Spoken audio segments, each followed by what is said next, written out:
Good. Okay. So I'm just gonna mute everybody momentarily.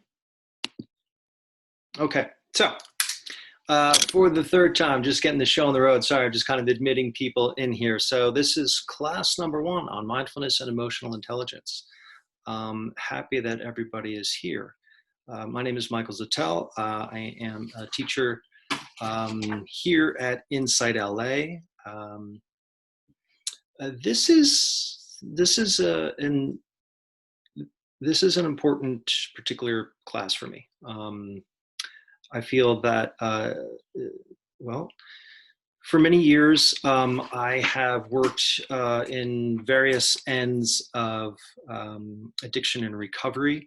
And so I'm commonly working with people as they're entering into or coming off of probably the worst moments of their entire lives, where people have been subject to living with trauma very oftentimes, where they've been having a nervous system that has had essentially one foot on the gas pedal and one foot on the brake for a long time. So working with people that come in that don't have a lot of, how should we say, resources available. So I feel that what I'm doing in this series kind of represents a lot of what I had been working with there, which is essentially utilizing a lot of mindfulness principles.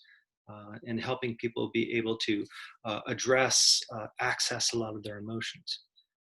So right now, I would imagine this is a fairly intensified period of emotions for all of us, whether we are working with the existential dread, isolation, and fear around this whole sheltering in place due to COVID-19, whether we are witnessing or experiencing a lot of the intergenerational trauma, racial trauma that is playing out very publicly right now, or also all of our personal unprocessed poisons and pains that are probably at a little bit more of a heightened level these days.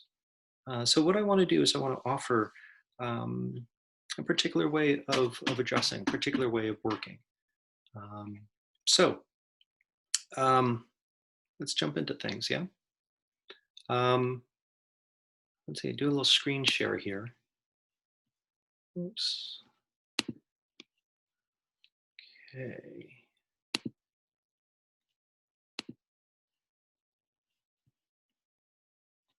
Okay, can everybody see this all right?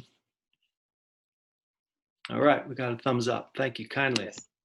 So I want to start off with a little bit of a commentary on this individual French guy, Pierre Janet. Anybody familiar with this guy?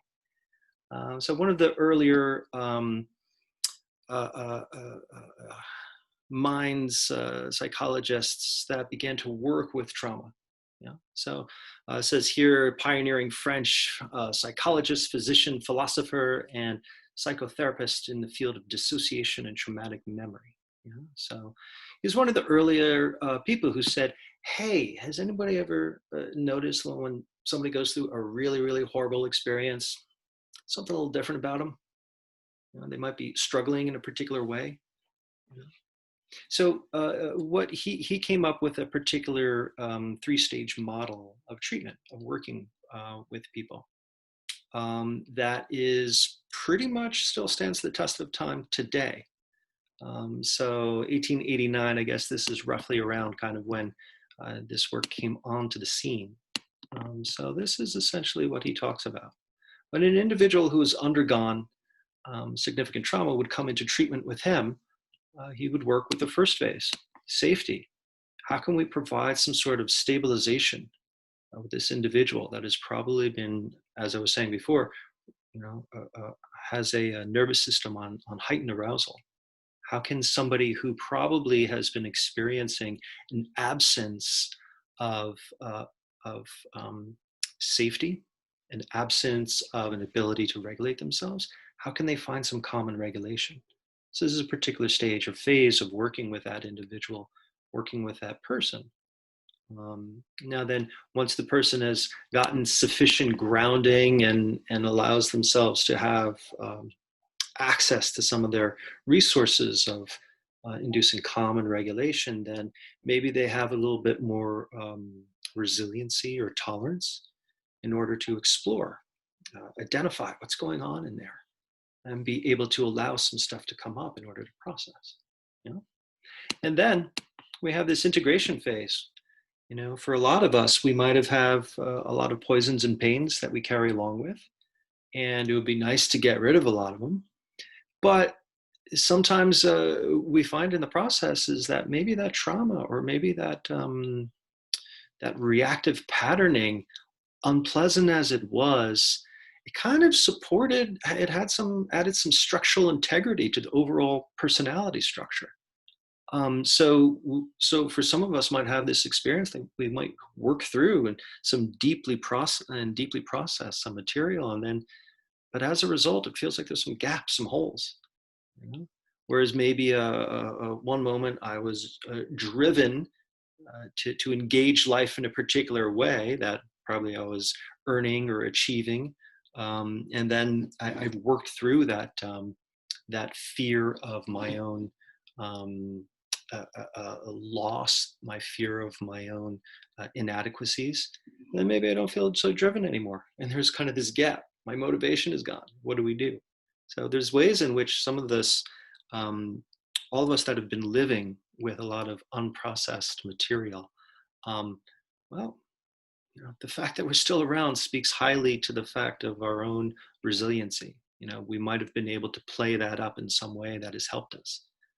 So how is it that we can integrate, fill up some of those kind of gaps or holes left in a way that makes us more able to integrate with those around us?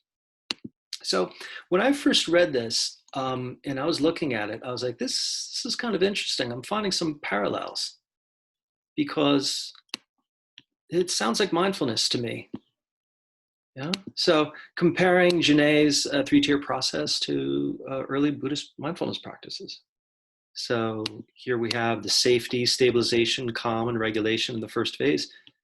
And when I look at concentration exercises or cultivation of the qualities of shamatha within early Buddhism, um, it's how we can engage cultivating a sense of stabilizing the mind, stabilizing the body, inducing a sense of calm in the body, making this body-mind experience safe and stable enough so that our attention can actually rest into our sensory experience of the body. Yeah? So it feels like there's some parallels there. When we go into the next phase of processing, where the individual is allowed to explore their experience, identify a lot of things that are coming up and process them, well, that feels like it has some parallels, at least to some aspects of the insight practice or vipassana.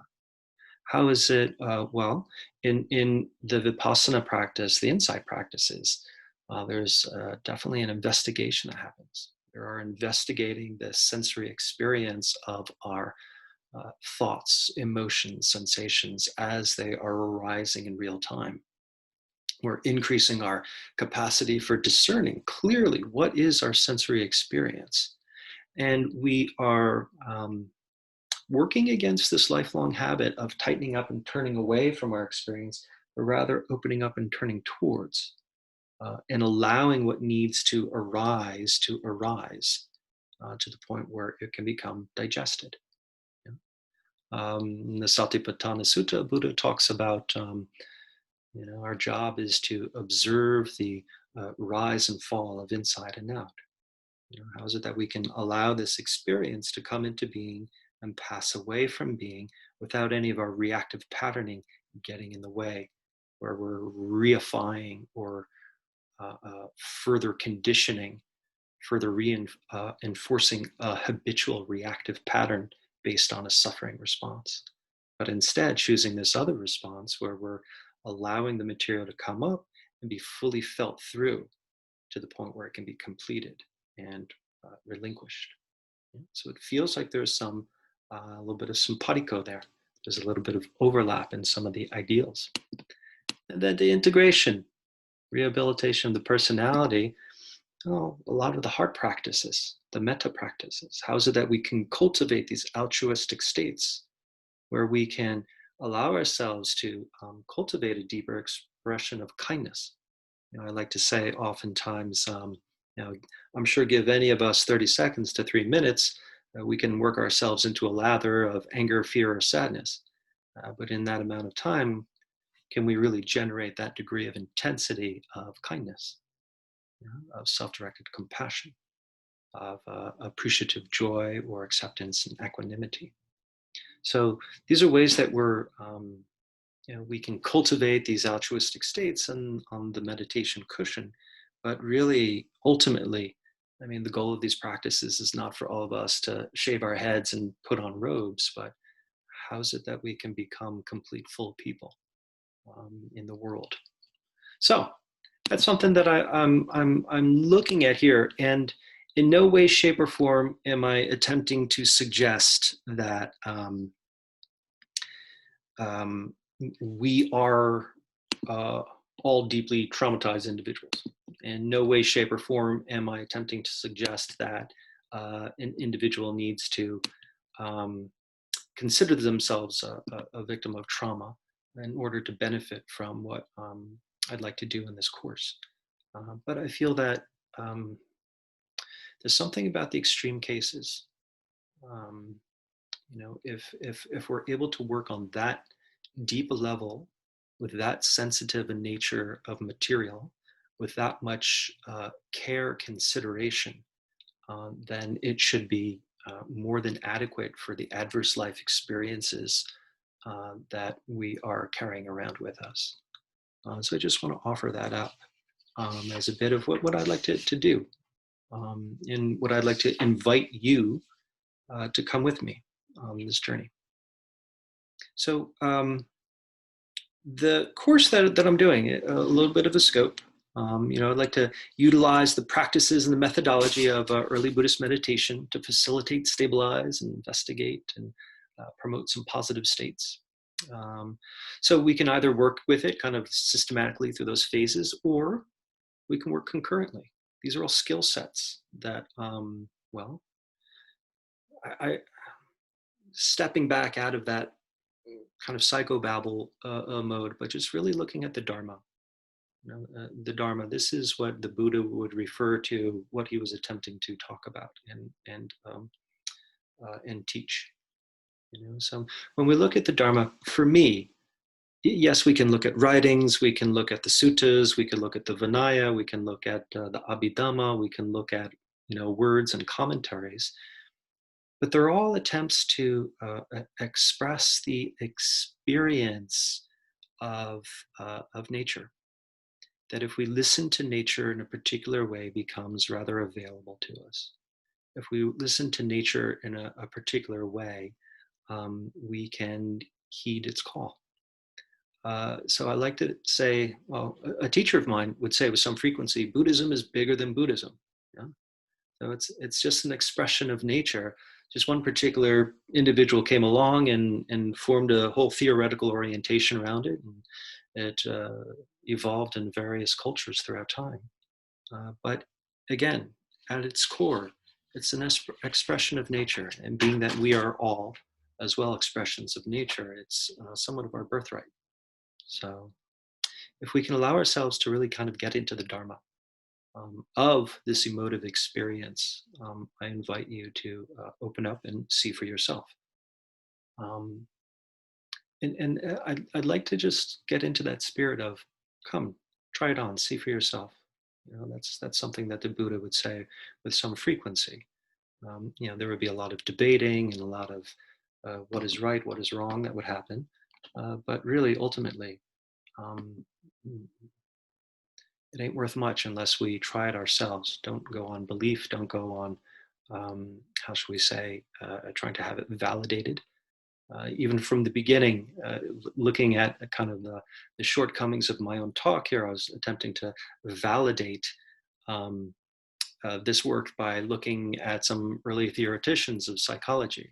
Um, well, yeah, for some people that works, but ultimately, that's some Eurocentric particular viewpoint. Happened with a bunch of aristocratic white guys, often Northern Europe, where really what I'd like to look at is something that is earlier than that, from a different part of the world, from a different culture, different peoples. While Freud was, not to denigrate him so much, but while he was kind of contemplating the many various benefits of the penis and all of his ideas that he had about that, thousands of years beforehand, the Buddhists were cultivating extremely multifaceted and nuanced ways of allowing this first person observation of their mind body experience in a way that would facilitate a healing. And so for me, in a lot of ways, the Buddhist methodology is kind of the first psychology. We're a prototype. I mean, really, I think any First Nations culture had their own way of addressing hurt, harm, pain, loss. Um, and so this is just one particular way from thousands of years old that I feel is still very, very relevant to the minds and hearts of today. So these things for ad nauseum you'll find. But before I kind of go into some of the more meditative stuff, does anybody have any questions about anything that came up? Questions, comments? Feel free to just unmute yourself and manifest. I have everybody's thing on a line here, so if somebody's just kind of waving, I might not see. So just come forth on your own and ask away.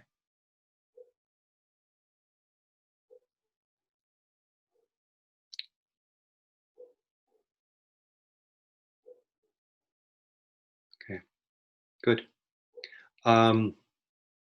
That offer is open-ended for the duration of this series. At any time, just chime on in for a question or a comment or anything. I'm more than happy to get into discussion. So we can talk about the apple, the size, shape, dimension, ratio, but how is it that, well, that can't beat the experience of the apple. So this is what I would like to offer up for a sitting practice today. In that idea of this, sorry, a couple of people are asking to be admitted. Very good. So what I'd like to offer here is a particular way of working. So like I said, there was the shamatha, or how that has the calming up influence. There's the vipassana, or how that has the investigative and processing aspect. And then there's the metta, or heart practices, which has the cultivation of altruistic aspects of ourselves.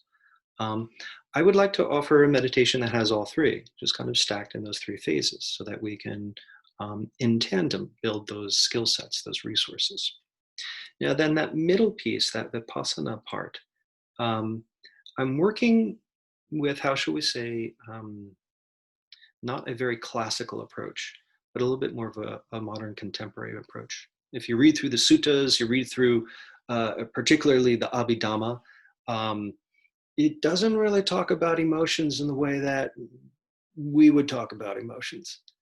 They talk more about like mental states and mental factors and such. That seems to, I forget how it was phrased, but Bhikkhu Bodhi one time mentioned about how sometimes it seems to kind of overlook the fact that we're feeling human beings having an emotive experience.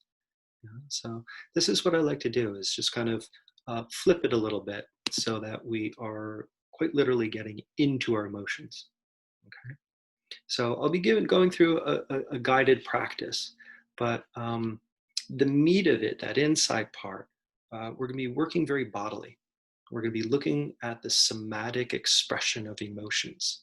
Yeah. So Let's go back to the share screen for a moment. Okay, here we go. So, noting feeling states. This is a particular way of working, crediting Shinzen Young with this work. So, any given moment or time, we may have an emotive experience, emotive expression. Emotions, they're here to guide us, to inform us. Really, at any given time, any sensory event can arise and it might elicit an emotive response in some way. We can have the unpleasant, uh, uh, how should we say, the unpleasant emotions, general anger, fear, sadness, disgust, hopelessness. The general can't quite tell what it is, but it feels bad, just a feel negative. In no way is this an exhaustive list, but this is just samples here. And I use rather general umbrella terms. So anger would mean anything from being mildly frustrated to all the way to homicidal rage. Yeah? Fear is anything from a mild anticipatory anxiety to a full-on panic attack. You know, they're all just various degrees of intensity of the family of fear flavors. So we have the anger, the fear, the sadness, hopelessness, disgust, general feel negative, and feel free to add to the list. On the other side, we have the pleasant emotions. We have the joy, love, humor, acceptance, hope. The general can't quite tell what it is, but it feels positive. And at any given time, you may have a sensation going on that feels emotive, but I just ain't sure. Just right now, it feels like there's some emotion there, but it can't quite tell what it is. You know? Maybe it's our discernment that needs to increase a little bit so we can understand what it is. Or maybe it's not a well differentiated emotion yet. Maybe it's a rather undifferentiated emotive potential that might resonate with a lot of different things, kind of a bit of a primordial soup. So here's what we're going to do. Again, somatic based focus, keeping your keeping your attention in the body. And of course, there's all different sensations happening in the body, but we're going to attempt to attune our awareness to the sensations that are emotional in nature. Again, the anger, fear, sadness, hopelessness, disgust, etc., joy, love, humor, compassion, acceptance, peace, etc. And moment by moment, like the fish swimming around inside of the tank, noticing what's happening here, checking out what's happening there, we just contact the sensation and we give it a label. We label it, you know, what we think that emotion is. Then we contact, we feel where it is, and then we just move on. So it might sound something like this: joy, joy and fear, sadness, acceptance, not sure, and so on like that.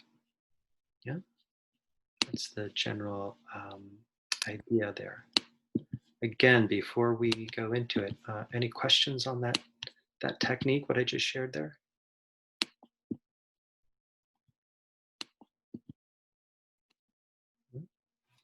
Okay, good. And again, like I said, I'm going to be giving us guidance as we go through it. So let's just try it out. And then on the back end, we can process, see how it went. All right. So allow yourself to come to a comfortable upright position.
Allow yourself to straighten up and settle in. We're going to be working with emotions for a little bit, but we're going to start off with this first stage, this first phase of cultivating shamatha, or the calm abiding. Traditionally, oftentimes, the shamatha practice, we start off with finding our way to the breath. Allow yourself to anchor your attention to a part of the body that is actively engaged in breath. Be that the tip of the nose, the throat, the lungs, the belly. Just anchor your attention to a facet of the body that breathes.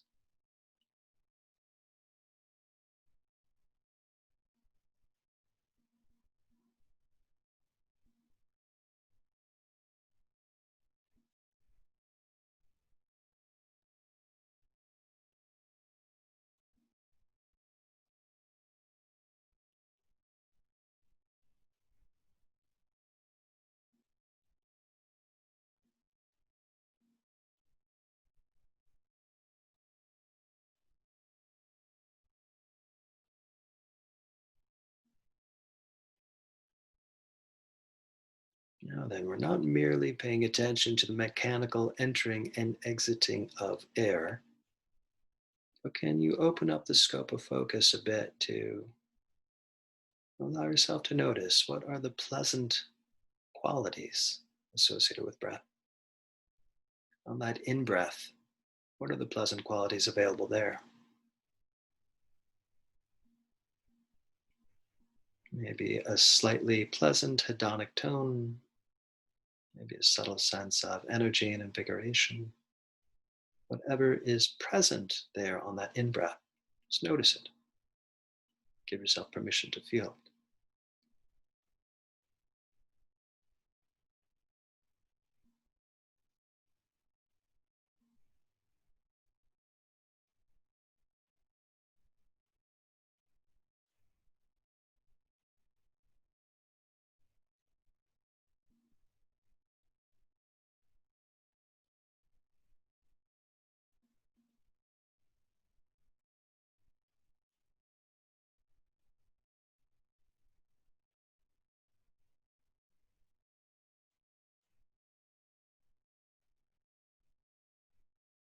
What is available at that top of the in breath as we slow down the inhale and as we arrive at that momentary pause before we go down into the exhale, what is available there?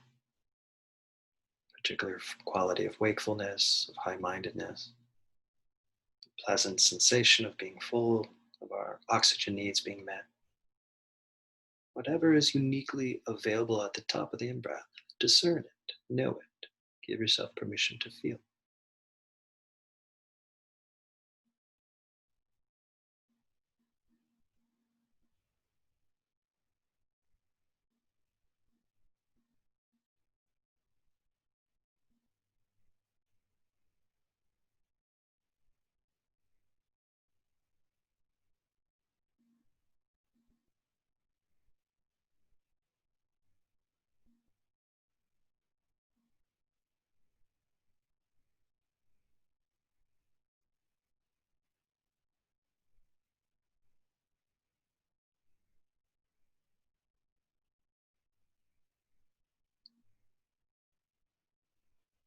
Likewise, what pleasant qualities are available on the out breath?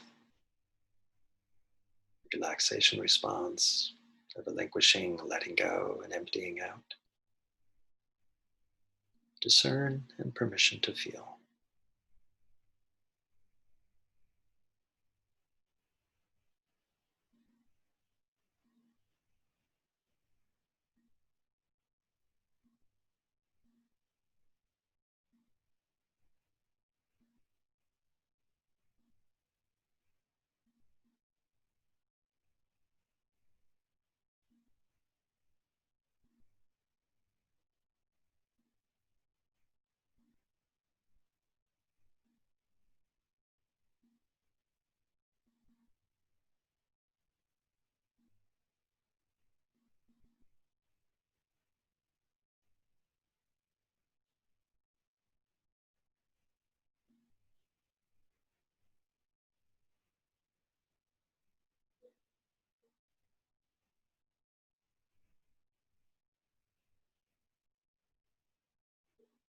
base of the out breath as we slow down towards the end of the exhale before we uptick into the inhale. What's available there?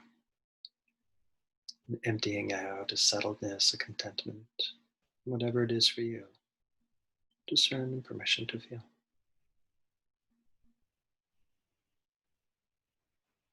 So, the more nuanced our attention can be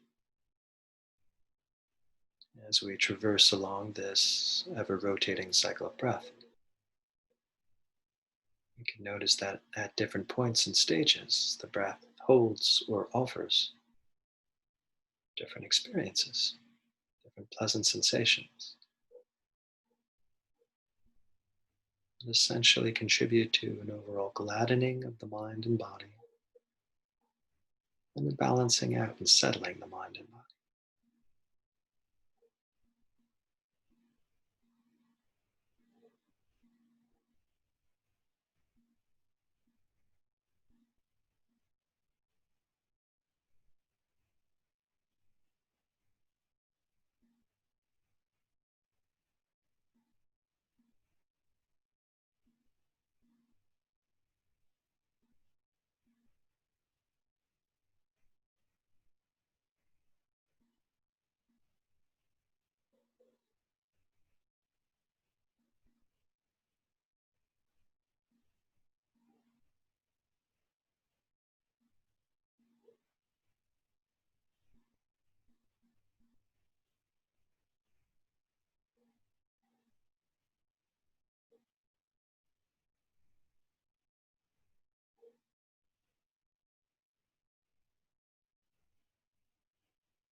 So here's the thing, we can have moments of contacting some pleasant qualities of breath. Then we have moments where all kinds of other things are happening. It's okay. Mind is going to do its thing. Unpleasant experiences may arise as well. Can we look at our response?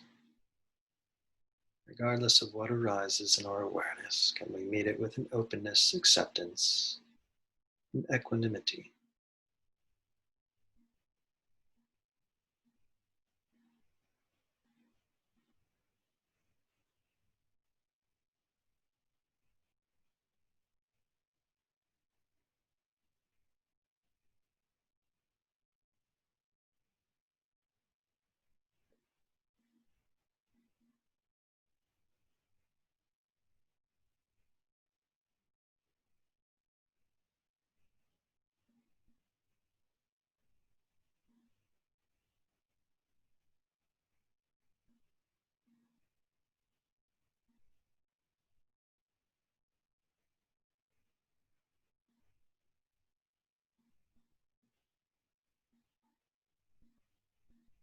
The more still we can maintain our posture,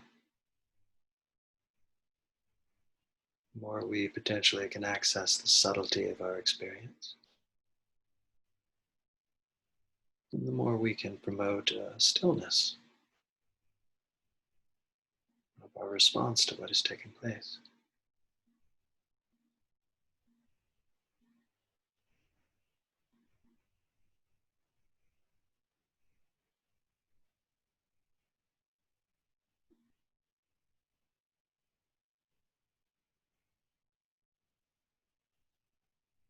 Very good. So at any given time, if you feel that you prefer, you can go back to simple contact with breath and cultivating shamatha. Now, if you're inclined, I invite you into the second phase, the exploration and processing. So, allow your awareness to expand to include the entire field of the feeling body. Attempt to align your awareness around the regions of the body where you're more inclined to notice expressions of emotion. Most people report this is somewhere around the face, throat, front of torso. Wherever it is for you that you normally are aware of sensations in the body that are emotive in nature. And allow your awareness to just free float. Akin to a fish exploring the aquarium or the hummingbird exploring the space in the garden. Just allow your awareness to just free float within the body. Notice what it notices. And again, inclining yourself to notice the sensations that are emotive in nature. At any given moment, you may contact a sensation that is emotive. And it may be very subtle, fleeting, wispy. That's okay. This is part of what we're doing, is increasing this discernment, our ability to notice, recognize the sensations. They could be negative or unpleasant, the anger, fear, sadness, hopelessness, disgust, embarrassment, shame. Can't quite tell what it is, but it feels negative. It could be the pleasant emotions, the joy, love, humor, kindness, compassion, appreciative joy, equanimity, peace, acceptance. Can't quite tell what it is, but it feels pleasant. And any given moment, not sure is a perfectly good response. So again, it might sound something like this: joy, not sure; sadness, acceptance, fear, and so on like that. Try to use the labeling process to the best of your ability. Whatever arises, meet it with acceptance, allowing.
And of course, for a lot of us, the brain has its own plans.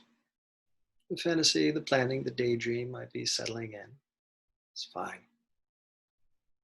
Try to let that be in the back seat if you can, and just walk back down that kite line back into the body.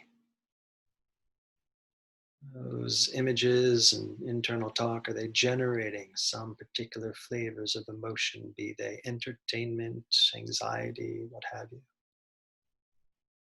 That way you can roll back in.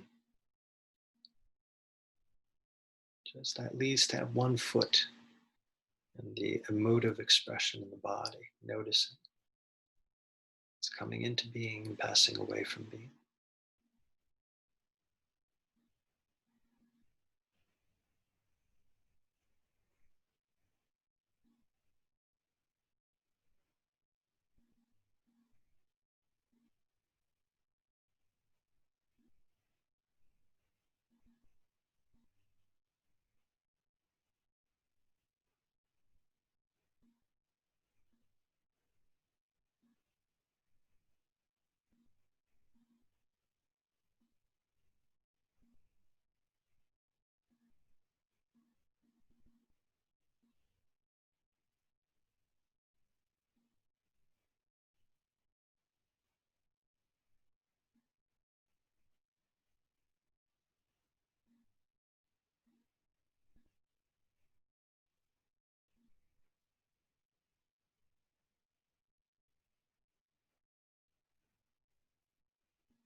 The sensation wants to expand, allow it. If it wants to contract, allow it. If it's fleeting and it moves, that's fine. If it's stable, solid, and immovable, that's fine as well. Part of this is the discernment, knowing what is happening. Part of it is being able to cultivate the concentration to really rest into that experience. And part of it is having this capacity for equanimity, or accepting, allowing whatever needs to happen to unfold on its own.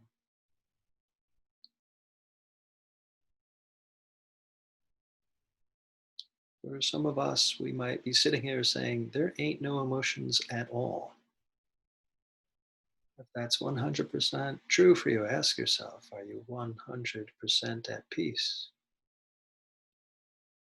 If the answer is yes, that's great. It's a perfectly valid emotive experience. Just go with that. If the answer is no, then there's probably some subtle experience of emotion taking place. Just allow yourself.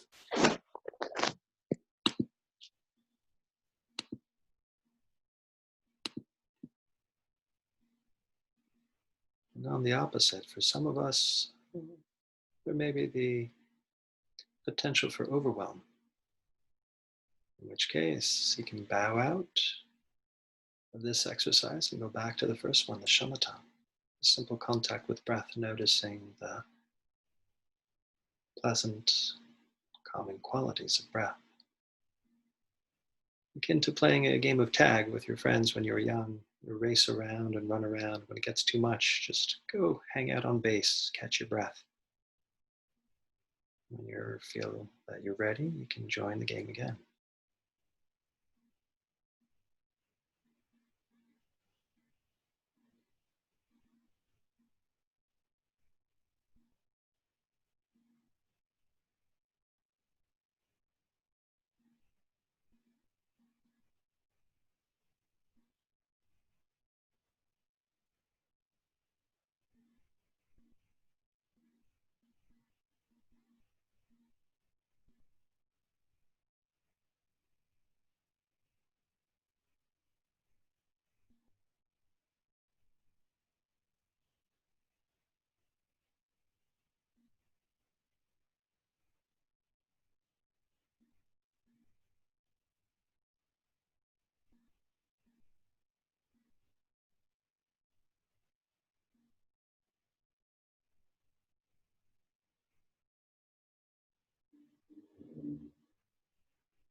And from here, we can begin to slowly transition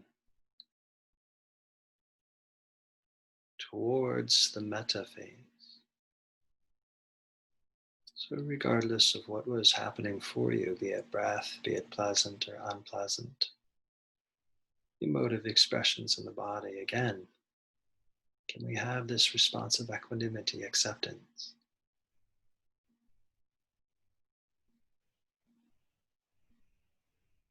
Maybe for you, that equanimity is not so much what's available. Maybe it's more the experience of kindness directed towards these sensations. Like the mother that holds the baby that is crying. And the mother have that sense of kindness and compassion available, directed towards the baby. Likewise, that emotive expression within the body, can the rest of our awareness hold that emotive experience as we direct a kindness towards it? Maybe it's more of the flavor of compassion towards the unpleasant. Maybe it's more an expression of an appreciation of the pleasant.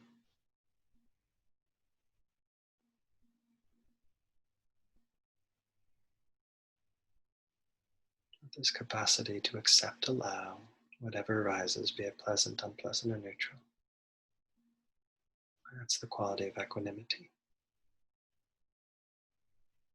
To whatever degree any of those qualities are available to you right now, can you just give yourself permission to be aware of that flavor? How does that shift or change our experience if we are actively aware of any of these qualities of metta? The kindness, the compassion, the appreciation, the equanimity.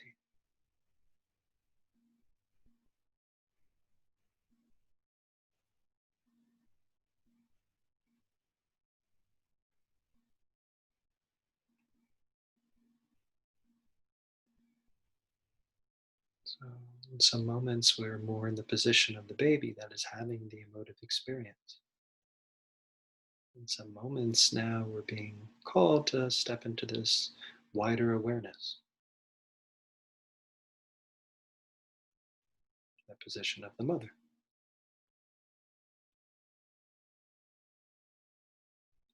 that has the capacity to generate kindness, compassion, appreciation, equanimity, or any flavors near to that.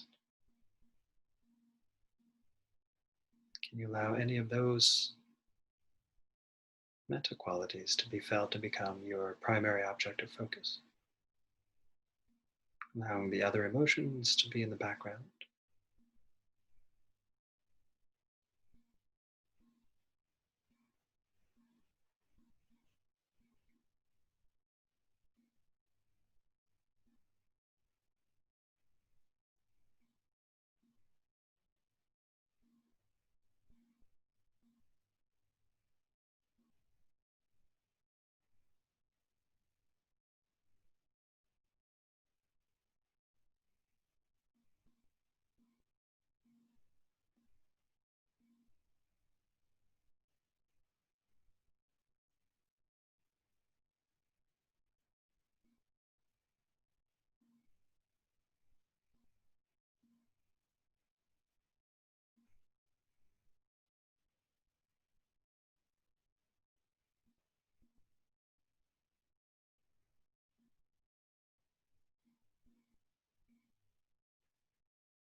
Now, there's a particular way that I like to work with metta, like the light that indiscriminately shines outward in all directions upon all surfaces. Since we've been working with this body and the awareness that holds the body, Can we allow this expression of metta to extend outward in whatever way that makes sense to you towards all, be it everybody that is participating within this session,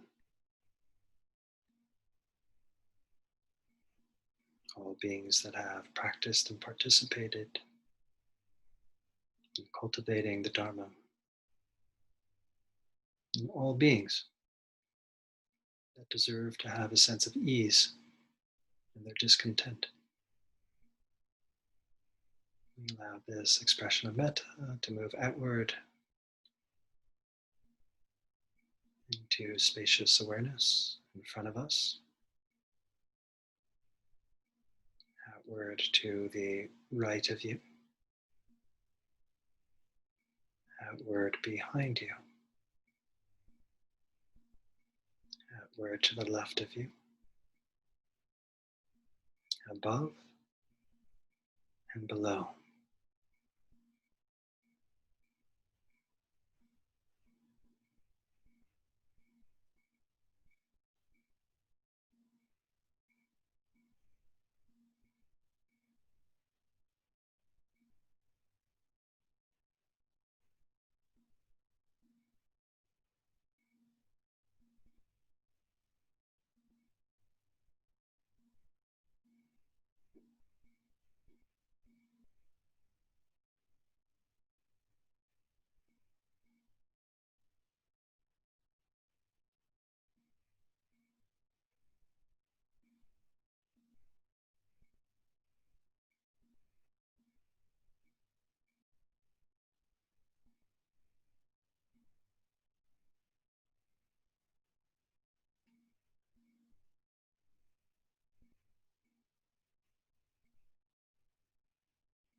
Okay, very good, everybody, at ease.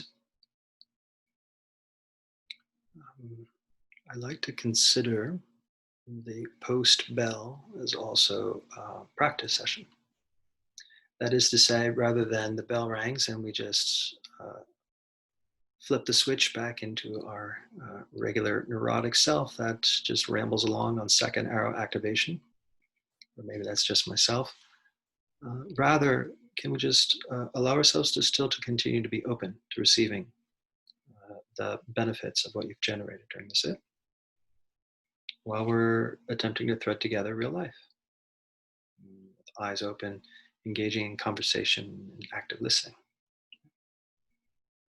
So I just want to throw that out there in the mix. But now it's your turn.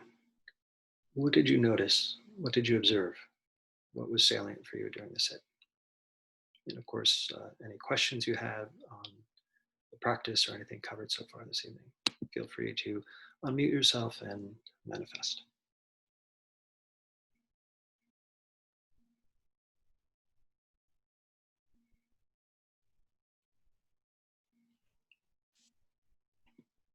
Mike, I had an experience. Yeah. Towards the end, I was experiencing some difficult feelings, and when we went into metta, I had this thought: where's this going to come from? it felt 100% not meta.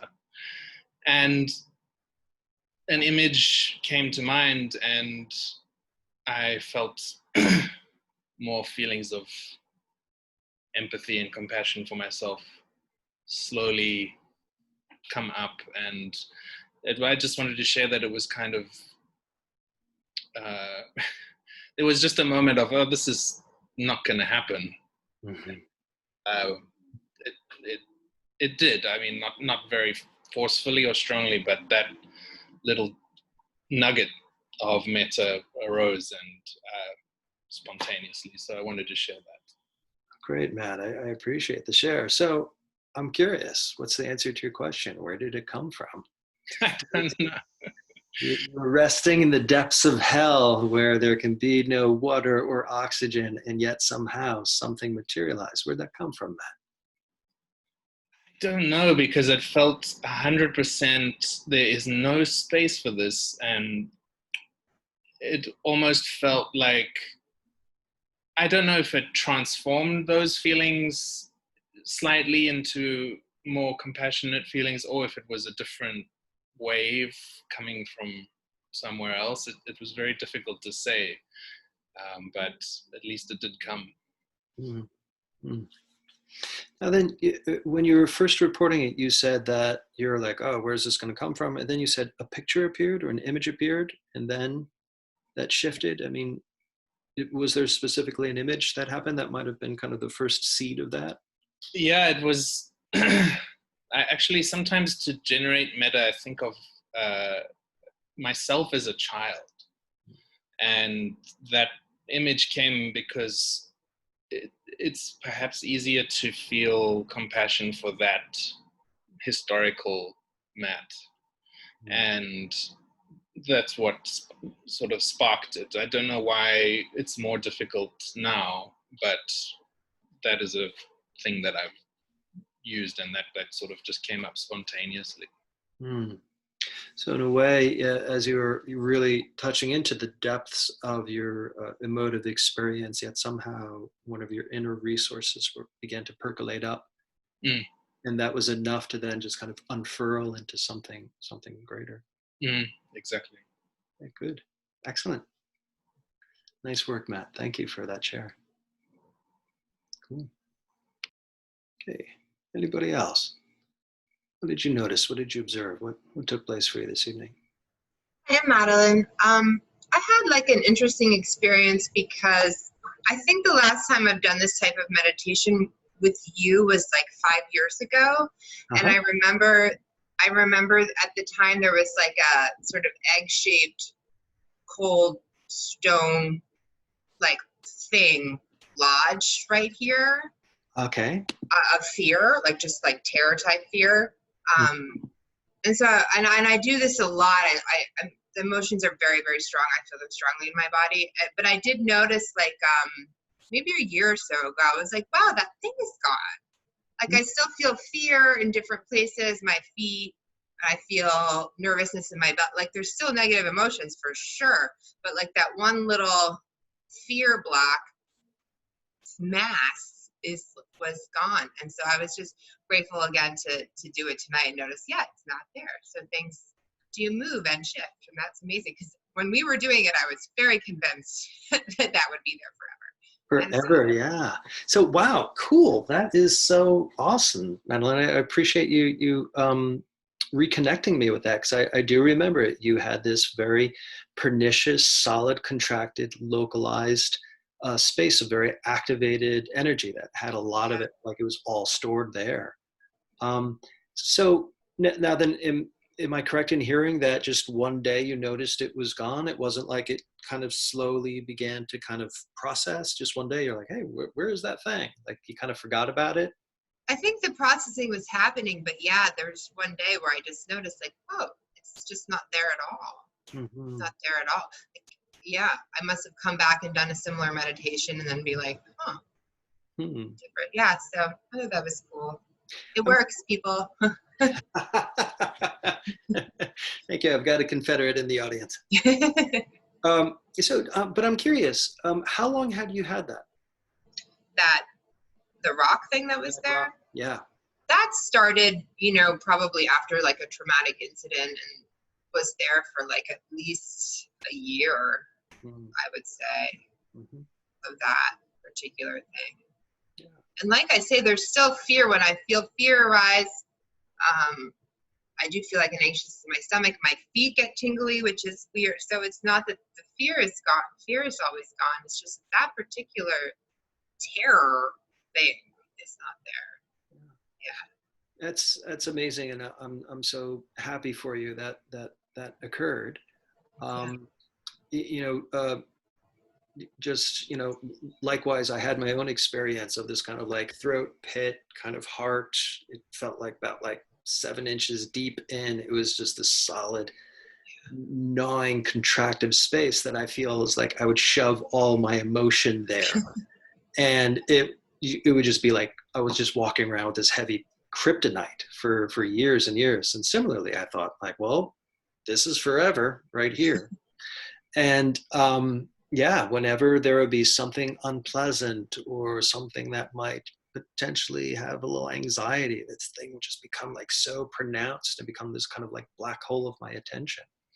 And there's different ways of working with it. We can look into our story and look into, of course, all the psychology of it, which is perfectly appropriate for individuals. But there's also this way that we can just kind of be with the somatic expression of the sensation and just kind of in the background, kind of awareness is somehow just kind of chipping away, processing at it. Yeah. And so it doesn't mean that you're impervious to anger, fear, or sadness now, but that particular block of kryptonite is now no longer a feature of your baseline experience. Yeah, which was so counterintuitive to me because I spent so much time focusing on it, like so many meditations I did, because it was so compelling over anything else, over the breath, that I was just, all my attention was centered there. So even before it went away, it started to seem less like pernicious, like less harmful.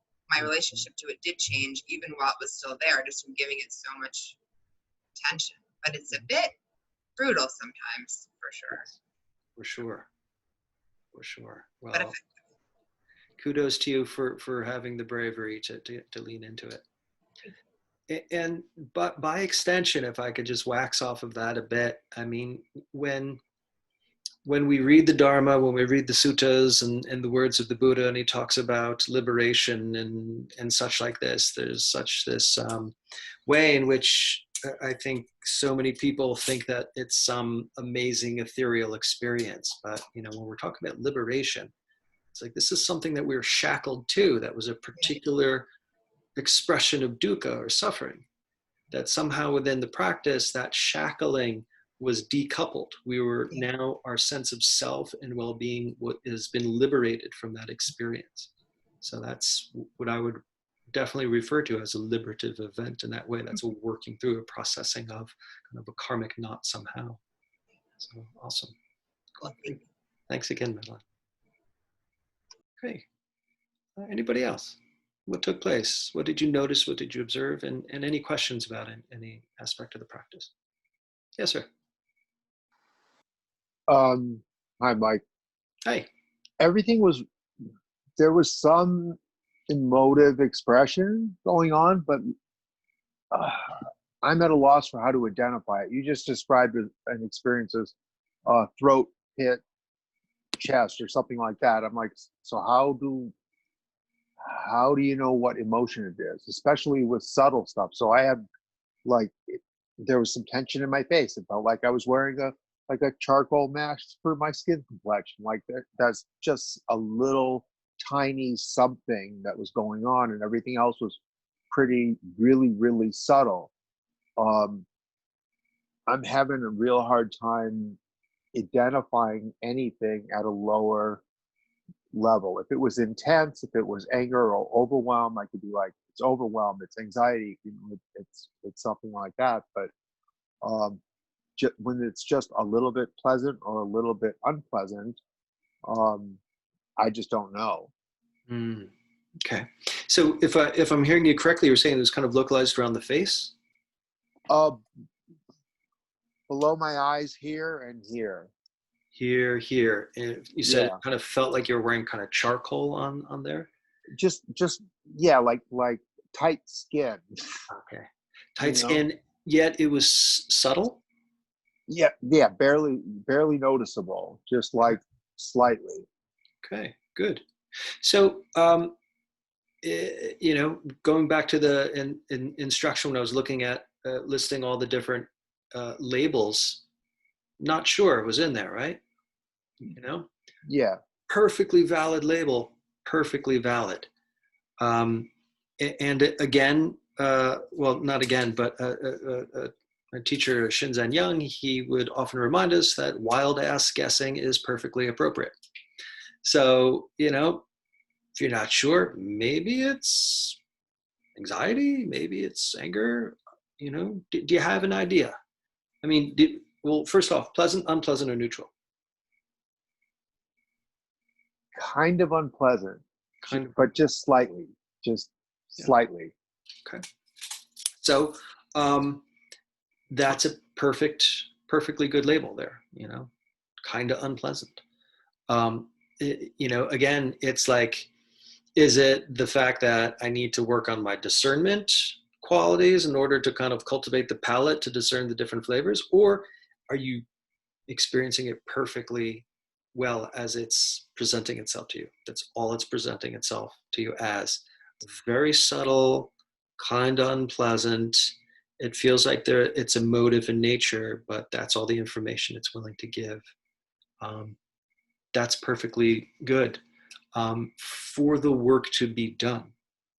So again, going back to the concentration, the sensory clarity and equanimity. It sounds like you had a good concentration on it. You were able to define the boundaries. You were able to explore what it was and just kind of hold it in your attention as long as you found it to be relevant. The sensory clarity piece, you were, again, boundaries, location, density, intensity, all of that information you were gleaming. And let me ask thirdly, how was the equanimity? How was your response to it? What was taking place there, Jerry? I was pretty neutral, and I was really curious about it because it was changing a little bit. But I don't know, a few weeks back when we were doing something along this line, I had a lot of contempt because I didn't know, but we talked about that. Mm-hmm. And so yeah, just more of a curiosity. Mm-hmm. So it was a pretty equanimous response. So that's progression right there, from the contempt to open curiosity. I mean, that's definitely going in the right direction. And again, as long as we are leaning towards those skills of the concentration, sensory clarity, and equanimity, the work is being done. That's one thing. Second thing, it's interesting that was, even though that was kind of cloaking and hiding its identity in some respects, it was also generating stuff. There was curiosity. So the curiosity flavor, being aware of that, that's also a valid emotive flavor to be aware of and track and feel through as well. In way back when you were saying we're having contempt for the experience, that contempt, perfectly valid emotive experience too. So even if this itself might be a little, hiding its identity, the responses that are coming up against it are all valid. And thirdly, excellent usage of the word equanimous. That's a tough one.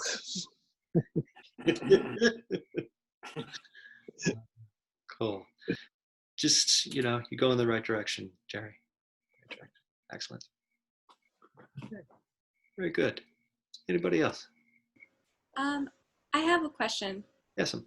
So I have a lot of rotating pain, and I found it difficult to, although the pain was rotating, to label it anything other than pain, to have an emotion instead of saying pain to myself. Okay. When you say rotating pain, it's kind of free floating within the body? Yeah, I have fibromyalgia, so it just kind of changes with every other breath, I would say. Yeah. So then So the primary experience within the body is more the pressure on pressure sensation of the discomfort, the free floating pain. So it in of itself has no emotion to it. Is there any emotive response or reaction to it? Or is the emotion in the body's acting independently from the pain? Yeah, I felt like sometimes it was open, and then I would label that as open or curious or acceptance. Um, but sometimes I found it difficult to get past feeling holding or just pain. And then my focus on coming up with a word would take too long. So just like, okay, next moment. Yeah. Next moment, perfectly fine. Let go of that moment and into it. It's pain is interesting in that way that it changes. Yeah. I mean, the pain itself might stay its own intensity, duration, et cetera, but how we're responding to it is constantly changing. Some moments, some days, it's hard, it's heavy, it's making everything worse. And some moments, it's like, oh, okay, there's some objectivity with it, and it's not exerting a negative influence on your being. Is that your experience, Hannah? Yeah, I think it was just more of getting lost in the semantics of it, I would say. Okay. Instead of saying pain, saying something else. Yeah. Again, like I said earlier, and I want to reiterate it. Feel free to adapt, add your own vocabulary to it. That is more relevant and truthful to your own experience.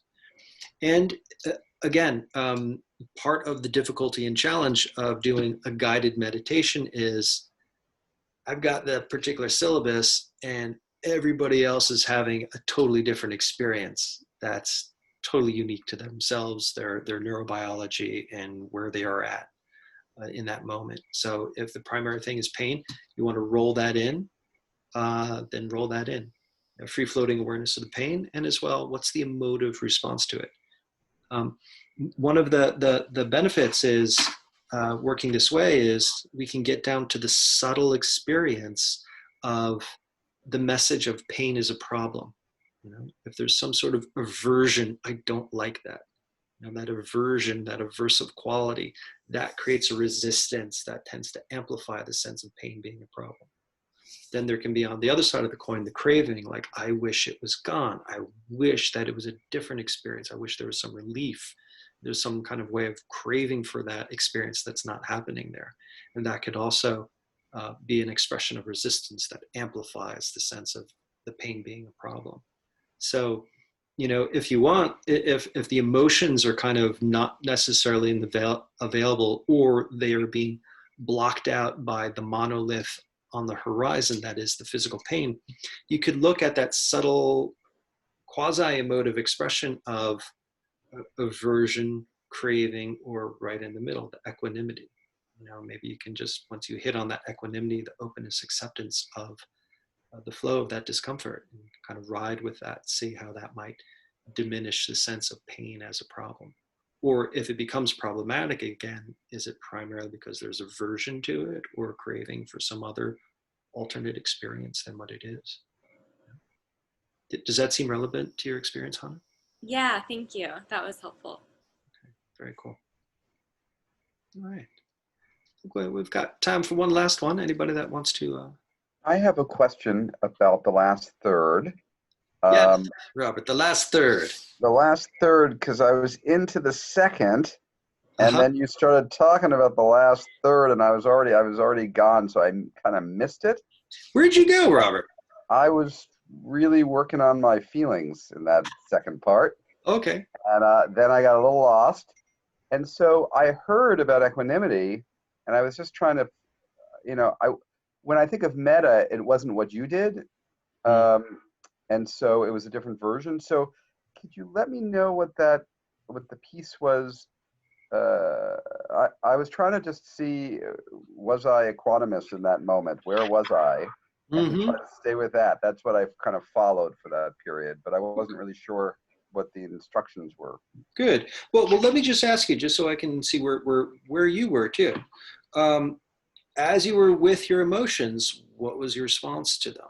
Were you meeting them with some degree of kindness, some degree of acceptance? Yeah, I was just being curious and kind of noticing, and there was nothing very large. Well, yeah, on and off, just in and out of various things. But I was, you know, I was pleased with my ability to kind of not get lost to them and to feel that they were not self a bit. And so I was, yeah. And then, you know, so I was kind of there, and then we're on to this third thing, and I wasn't quite ready. Okay, that's fine. Yeah. So, yes, my way of working with metta is, I guess, non-traditional. And that could be said about a lot of the ways that I work. So, you know, if you kind of have a particular playbook in your mind and you're like, hey, this guy's doing something else, then yeah, that happens. That's okay. So I guess what I was attempting to do is I was saying, all right, we're going to slowly transition to metta rather than like, all right, stop the working with the feelings. Now we're going to do metta. It's like, in my view, they all dovetail together. You know, when you're practicing one, the echoes of the others are there. When we're practicing concentration, well, there's a little bit of a possibility because we're really getting into discerning the nuance of things and maybe breaking our identification with whatever obstruction is arising. And also maybe there's some metta there because whatever's arising, we're trying to meet it with a sense of acceptance, a sense of kindness. Yeah? So whenever we're working with one practice, the other ones are there. So that's why I was trying to kind of like dovetail the, okay, the noting feeling states, there's the emotion, and then there's our response to it. So then I propped up this metaphor of, and this is something frequently spoken about in the Dharma, of, you know, the mother holding the baby. You know, so ideally, when the baby cries, the mom is not just like, well, this thing's broken, let's just get rid of it and get a new one. You know, ideally, hopefully not. For some of us, that might have been our experience. But hopefully the mom is like, okay, this right here, baby, this, you're experiencing fear. You know, you're experiencing sadness. That's what you're experiencing. But I'm grounded and I have the capacity to offer you this kindness. So setting up that metaphor in a way of like, yeah, there's the part of us that's feeling the experience. And then there's the part of our awareness that's offering this response to it. If I heard you correctly, you were hanging out with your emotions and your response was you were open and curious. You know, so that could be your metta adjacent flavor that you were offering to the experience to hold it. Yeah. So then what I was attempting to sensitize us to is that transition of, okay, we're focusing so much on the emotion here, here, here. Can we also broaden our awareness to how we're responding to it? And now can we take our response to it as our primary object? Can we turn our attention away from the emotion? What's the response? You know, is that response kindness? Is it compassion? Is it equanimity? Is it appreciation? Can we hold that as our primary object? And, you know, whatever the mind alights upon tends to proliferate.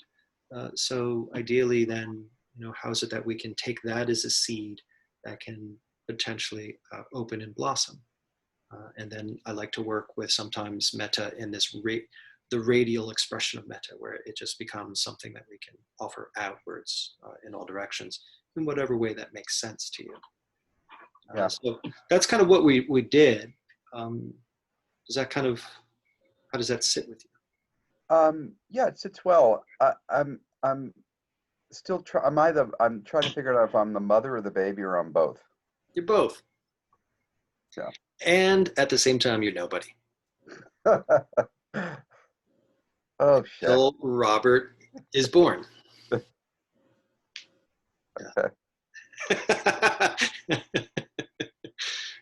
Very cool.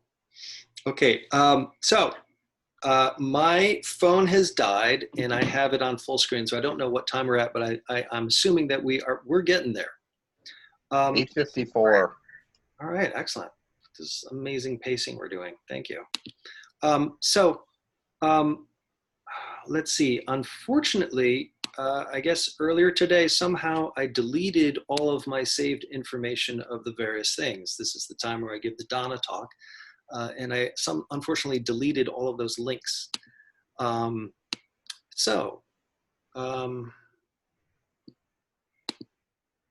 Yeah, that ain't happening.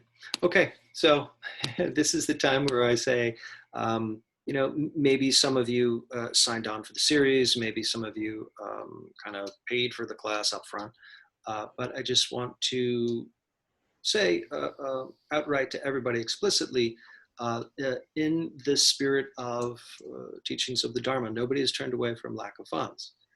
So these teachings are freely offered. Inside LA has made its decision about what it needs to do to, I would always say before, keep the doors open and the lights on, but in this COVID time where we're all remote, whatever their operational costs are, and as well as everybody, they're experiencing their own financial hardships. So keep that in mind when entering into the practice of generosity. So you can go to insightla.org, find the donate button, and allow yourself to donate there. That's an option. Again, these teachings are freely offered. I ain't getting no paycheck. So if you'd like to make a donation to myself, you can do that as well. Now then, I am crossing my fingers, but I think I deleted that as well, unfortunately. Oh no, here it is. So I want to offer up to any and everybody here. Where's them chats? Okay, putting this in the chat box, everybody, coming at you. Monday through Friday, Pacific time, 9 to 10 a.m. I host a sit group, a meditation sangha. It's quite lovely. Every day we work on a specific practice: Metta Monday, Shamatha Tuesday, Vipassana Wednesday, Thursday meditating on emotions, and Friday we have a silent sit. So all of the work is directly supportive of the aims, goals, and objectives of this series. So that is all Dana-based as well. So feel free to drop in anytime. The Zoom link and password is right there in the chat box. So I want to invite every one of you to join us 9 to 10 a.m. Monday through Friday. And here we go. 9:57. This is a first for me, folks. Usually I go over a little bit. So I just want to say thank you to everybody for your attention and your intention this evening. Happy to see a bunch of faces that I haven't seen in years. So it's really appreciative to see you all alive and doing well. And I'd like to offer a dedication of merit to everybody here.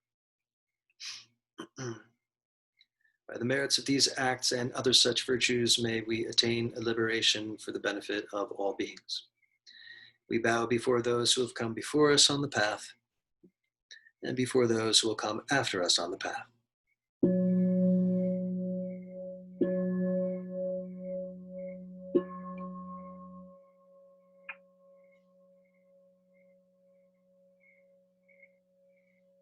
Okay, thank you, everybody. I'll be here same time next week. I hope to see you all there. Okay, take care. Have a wonderful week. Thank you. Thanks, Mike. Thanks, Nicole. See you later. See you mañana. Mike, could I ask you a question for 1 second after this? Sure, this will be in the after cut. What's up? I would just, you talk about craving and aversion and unconscious. And are those the same as the three poisons? They are the same as the three poisons, yes. Three poisons doesn't use the word unconscious always, but ignorance. Ignorance, yes. Okay, I'm just checking it's the same thing, different terminology. Yeah, so I'm forcing a little bit of flexibility on that. So the ignorance piece, we can look at that as the avijja. So when we talk about the avijja sankhara, the sankhara being the see, hear, feel, and all of the habitual patterns that are wrapped into them, and the avijja being the I don't know that that's what it is, and I'm taking that as live true in myself. That ignorance piece. We could also kind of bend it to say we're not conscious that activity is taking place. We're on autopilot, so to speak. And sometimes that is very explicit in terms of, so when she was talking earlier about, okay, there's the pain. Well, what's the response to the pain? Is it craving? Is it aversion? Like craving, I want something else, so I'm leaving my experience.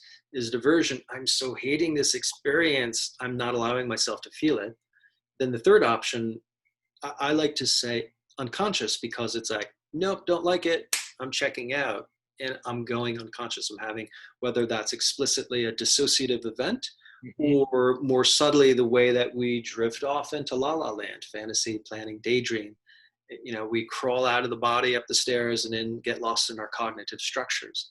So there's an overlap in how I'm using unconscious with avijja. Avijja is kind of the autopilot yes to the mental formations, whereas how I'm saying unconscious, it's just like it kind of widens it to a whole gamut, a range of kind of reactive events that we are not present for.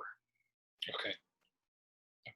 And the last thing was just when you said you can crave not to have it. That's something I'm going to work with from now on, because I always thought of craving positive things, and I think I do that. I think it's like, I'm not against it, I'm allowing it, but I still wish it wasn't there. You wish for a better option. So I think I'm going to keep that kind of very subtle craving in mind. It's very subtle. Yeah. And subtle is significant. It's the stuff that just likes to operate just under the radar that tends to drive the show often. So yeah, look out for that. See if you can cultivate the palate for the subtle craving for a better experience. And how, once you're aware of that, you can see when it comes up, it's like, oh my God, the suffering comes up more. When it goes away, the suffering might kind of go with. Okay. Thank you so much for sticking around. Report back to me to let me know how that exploration goes. Definitely. Cool. All right, Matt, you take care. Have a good night. Bye. Good night, everybody.